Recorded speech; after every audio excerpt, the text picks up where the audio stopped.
बिस्मिल्लाहिर्रहमानिर्रहीम। आज हम एटमल स्टूडियो में एटमेगा माइक्रो कंट्रोलर को यूज़ करते हुए एक छोटा सा प्रोग्राम देखेंगे जिसमें हम पोर्ट्स को यूज़ करेंगे। बेसिकली हम यहाँ पे करेंगे ये कि एक पोर्ट है, उस पर जो भी डाटा है उसमें 4 डेसिमल वैल्यू जो है इसको ऐड करेंगे और फिर जो ये रिज़ल्ट आएगा इसको हम मल्टीप्लाई करेंगे पोर्ट बी की वैल्यू से, और फिर जो इनका जो कंबाइंड रिजल्ट आएगा उसको हम पोर्ट सी और पोर्ट डी पे सेंड कर देंगे। और यहाँ पे एक और कंडीशन है कि हमारी सारी की सारी वैल्यूज जो हैं वो अनसाइंड होनी चाहिए। एज वी नो, हमने प्रीवियस लेक्चर्स में देखा था कि अनसाइंड वैल्यूज़ कौन सी होती हैं, नॉन नेगेटिव वैल्यूज़ होती हैं। तो सबसे पहले अब हम कोड की तरफ चलते हैं। तो सबसे पहले हमने हेडर फाइल को इंक्लूड करवा लिया, उसके बाद हमने डबल एफ हेक्सा वैल्यू जो है वो R16 जनरल पर्पस रजिस्टर में लोड करवाई, और उसके बाद यही जो वैल्यू थी हमने data direction register port C और डाटा डायरेक्शन रजिस्टर डी यानी कि पोर्ट डी को दे दी। इसका मतलब ये है कि डायरेक्शन रजिस्टर्स को डबल एफ वैल्यू जा रही है, तो इसका मतलब है कि दोनों के दोनों आउटपुट के लिए कॉन्फ़िगर्ड हो चुके हैं। क्योंकि हमने डाटा इन पे भेजना है तो इसलिए हमने इनको आउटपुट के लिए कॉन्फ़िगर कर लिया। तो उसके बाद हमने किया ये कि हमने एक अनसाइंड वैल्यू ली 5, हेक्सा वैल्यू 5 ली और उसको R16 जनरल पर्पस रजिस्टर में लोड करवा लिया, और फिर इसी वैल्यू को हमने पोर्ट ए पे भिजवा दिया। और नेक्स्ट स्टेप हमारा ये था कि पोर्ट ए की जो भी वैल्यू है इसमें हमने 4 को ऐड करना है। तो सबसे पहले हमने किया ये कि पोर्ट ए पे जो भी वैल्यू है उसको R17 में रीड करवाया इनकी कमांड से। इनकी कमांड क्या करती है, किसी भी स्पेशल फंक्शन रजिस्टर से किसी भी जनरल पर्पस रजिस्टर में वैल्यू को लेके आने के लिए यूज़ होती है।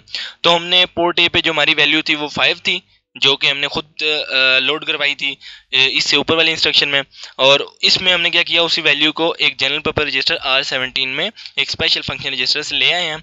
और फिर हमने नेक्स्ट ये किया कि R18 एक जनरल पर्पस रजिस्टर है जिसमें हमने 4 हेक्सा वैल्यू जो है उसको लोड करवा लिया, और फिर एट द एंड इसको ऐड करवा दिया पोर्ट ए की वैल्यू से, और पोर्ट ए की वैल्यू पड़ी हुई R17 जनरल पर्पस रजिस्टर में। तो याद रखिए कि ऐड करवाने के लिए हमें जो है वो 2 जनरल पर्पस रजिस्टर्स की रिक्वायर्ड होते हैं। इस वजह से हम डायरेक्टली स्पेशल फंक्शन रजिस्टर में वैल्यू को ऐड नहीं कर सकते थे, इसलिए हमने स्पेशल फंक्शन की वैल्यू जो थी उसको इनकी कमांड से रीड करवा के R17 एक जनरल पर्पस रजिस्टर में लेके आना पड़ा। उसके बाद हमने ये किया कि हमने एक और अनसाइंड वैल्यू 06 उसको हमने R19 में लोड करवाया, और फिर इसी तरह R19 में जो भी वैल्यू जब ये आ गई है 06 इसको हमने पोर्ट बी पे आउट करवा दिया। और उसके बाद हमने किया ये कि हमारे पास जो पोर्ट बी था उस पर जो भी वैल्यू है उसको हमने R20 में रीड करवाया, और रीड करवाने के बाद हमने इसको मल्टीप्लाई करवाया R17 से, क्योंकि हमारा जो प्रीवियस रिजल्ट था वो R17 में पड़ा हुआ था जिसमें पोर्ट A + 4 वैल्यू पड़ी हुई थी। यानी पोर्ट ए पे जो भी वैल्यू थी वो उसको हमने 4 के साथ ऐड कर देना था, और वो सारी की सारी वैल्यू पड़ी हुई थी R17 में। उसी वैल्यू से हमने मल्टीप्लाई करवाना था पोर्ट बी की वैल्यू को, और पोर्ट बी की वैल्यू जो है हमारे पास रीड होके R20 में पड़ी हुई है।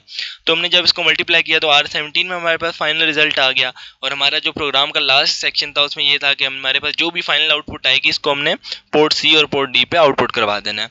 तो आई होप आपको समझ आ गई होगी। अब हम इसको प्रैक्टिकली रन करके चेक कर लेते हैं। तो सबसे पहले आपने इसको बिल्ड कर लेना है। बिल्ड करने के लिए आप यहाँ से भी बिल्ड सॉल्यूशन कर सकते हैं, अदरवाइज आप F7 की भी प्रेस कर सकते हैं। तो इसको बिल्ड करने के बाद अब हम इसको डिबग कर लेते हैं। इसको डिबग करने के लिए यहाँ पे डिबग पे जाके विंडोज़ पे जाके हम यहाँ से प्रोसेसर के स्टेटस को ओपन कर लेते हैं, जो कि हमें यहाँ पे भी शो नहीं हो रहा। सॉरी, सबसे पहले हमें इसको डिबग करना पड़ेगा। डिबग करने के लिए आप यहाँ पे स्टार्ट डिबगिंग एंड ब्रेक पे जाएंगे। इसको जब हम डिबग कर लेंगे तो हमारे पास प्रोसेसर का स्टेटस शो हो जाएगा। अगर आपको शो नहीं हो तो आपने डिबग पे जाना है, विंडोज़ पे जाना है। तो जब आप इसको डिबग कर चुके हैं तो यहाँ पे आपको प्रोसेसर का स्टेटस ओपन होता हुआ नजर आएगा। आपने इसको ओपन कर लेना है, और अब हम इसको स्टेप बाय स्टेप देखते हैं। स्टेप बाय स्टेप देखने के लिए आप डायरेक्ट F10 की भी प्रेस कर सकते हैं, अदरवाइज आप यहाँ से स्टेप ओवर भी कर सकते हैं। तो हम स्टेप ओवर करके चेक करते हैं। सबसे पहले जो हेक्सा वैल्यू थी डबल एफ वो लोड हो चुकी है R16 में। तो हम इनपुट आउटपुट को अगर देखना चाहें तो हम यहाँ से जाके IO को देख सकते हैं। तो हमारे पास अब जो डाटा डायरेक्शन रजिस्टर C और D है हमने उसको देखना है। तो सबसे पहले ये डाटा डायरेक्शन रजिस्टर C है।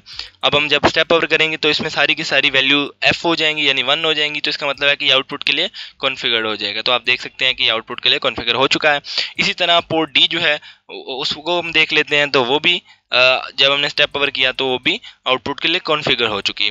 अब हम देखते हैं कि R16 में जो वैल्यू है उसको हम 5 को लोड करवा लेते हैं। तो हमने R16 में 5 की वैल्यू को लोड करवा लिया और इसी को पोर्ट ए पे हमने आउट करवाया। तो अब हम पोर्ट ए के स्टेटस पे देखते हैं क्या ये जो 5 वैल्यू है या उस पे लोड होती है। तो हमने देख लिया कि जो भी 5 वैल्यू थी वो पोर्ट ए पे आ चुकी है। अब हमने R17 एक रजिस्टर है, उसमें हम अभी करंटली वैल्यू देख लेते हैं 0 है। तो इसमें हमने वैल्यू इन करवानी है, रीड करवानी है पोर्ट ए की। पोर्ट ए पे 5 था जो कि हमने अभी रिसेंटली देखा, तो हमने देखा कि R17 पे भी 5 आ चुका है। इस तरह हमने R18 में 4 हेक्सा वैल्यू करवा ली और एट द एंड हमने R17 में इसी वैल्यू को जब हम ऐड करवाएंगे तो हमारे पास फाइनल रिजल्ट 9 हेक्सा वैल्यू आ जाएगी, जो कि आप देख सकते हैं इन दोनों का रिजल्ट है पोर्ट ए प्लस 4 का। तो इसके बाद नेक्स्ट हमने ये किया कि पोर्ट बी पे एक वैल्यू लोड करवाई। तो सबसे पहले हमने कर लिया कि R19 में एक 6 वैल्यू हेक्सा वैल्यू 6 जो है उसको लोड करवा लिया। उसके बाद हमने किया ये कि इसको पोर्ट बी पे भेज दिया। तो पोर्ट बी पे हम देखते हैं क्या ये वैल्यू गई है। तो ये आप देख सकते हैं कि पोर्ट बी पे 6 वैल्यू जा चुकी है। अब हम R20 जो रजिस्टर है उसमें हम यही पोर्ट बी की वैल्यू को रीड करवाएंगे। तो R20 पे इस टाइम 0 है। तो जब हम इसको स्टेप ओवर करते हैं तो आप देख सकते हैं कि वही 6 वैल्यू अब जनरल पर्पस रजिस्टर में आ चुकी है और इसको हम मल्टीप्लाई करेंगे R17 से। तो हमारे पास जो R17 में वैल्यू 9 थी और R20 में 6 है। तो याद रखिए कि हेक्सा वैल्यूज़ हैं। तो अब हम जब इनको मल्टीप्लाई करवाते हैं, हम मल्टीप्लाई की कमांड यूज़ करते हैं तो उसका रिजल्ट जो होता है वो हमारे पास स्टार्ट के जो रजिस्टर होते हैं R00 R01 उनमें आता है। वो जैसा कि यहाँ पे भी उसका रिस्पेक्टिव जो हमारे पास रजिस्टर होता है उसमें नहीं आता। तो ये जब हमने मल्टीप्लाई किया R17 और R20 को, तो जिसका जो फाइनल रिजल्ट था वो R0 में आ चुका है। तो एट द एंड हम फिर क्या करेंगे, यहाँ पे हमें R17 के बजाय पोर्ट सी को R0 देना पड़ेगा। तो अब हमारे पास जो फाइनल रिजल्ट है वो आ चुका है। तो आप देख सकते हैं R0 में 36 हेक्सा वैल्यू आ चुकी है। और उसके बाद जो है, क्योंकि उसके बाद हमारे पास जो है वो हमने यही वैल्यू जो है पोर्ट सी के और पोर्ट डी दोनों पे आउटपुट करवा दी है। आई होप आपको समझ आ गई होगी। Thank you so much for watching.